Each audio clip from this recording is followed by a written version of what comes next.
నమస్కారం అండి. స్టిచ్చింగ్ బ్లాగ్స్కి ఇదేమంటే మన మెజర్మెంట్స్ అనమాట. టేప్ మెజర్మెంట్ ఎలా తీసుకోవాలనేది మీకు ఒక్కసారి ఎక్స్ప్లెయిన్ చేస్తాను.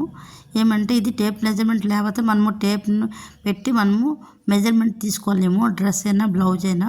కాబట్టి ఇది వెనక సైడ్ అనమాట 150 సెంటీమీటర్స్ అనమాట. సెంటీమీటర్స్ అంటే మనం టోటల్ 1 మీటర్ పైన ఉంటుంది, 1.5 మీటర్ అనమాట. అది 1 సెంటీమీటర్ అంటారు. ఇది రెడ్ కలర్స్ ఉన్నాయి కదండి, అదనమాట.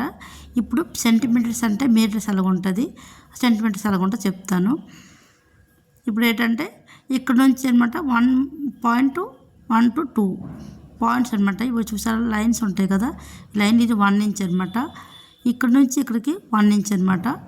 ఇక్కడ నుంచి లైన్స్ అనమాట. ఇవి 1 లైన్స్కి 1 to 1/2 1/2 అంటే 1.5 అనమాట.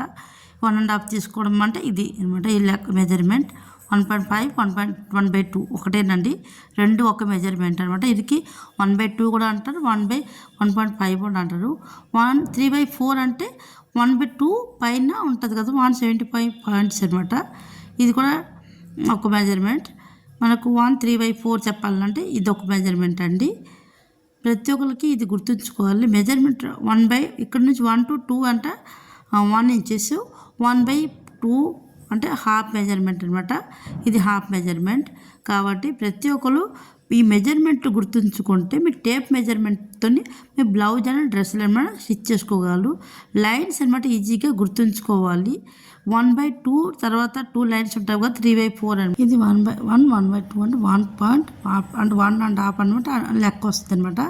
ప్రతి ఒక్కరు ఇది నేర్చుకోవాలి అనమాట. ఏంటంటే మెజర్మెంట్స్, ఫస్ట్ మెజర్మెంట్ నేర్చుకోవాలి, మెషిన్ మెజర్మెంట్ నేర్చుకోవాలి. మెషిన్ స్టిచ్చింగ్లో మెయిన్ పార్ట్స్ ఏంటంటే టేప్కి ఎలాగా మెజర్మెంట్ తీయాలని కూడా నేర్చుకుంటేనే ప్రతి ఒక్కరు అనమాట బాగా అంటే స్టిచ్చింగ్ అనమాట చేయగలరు.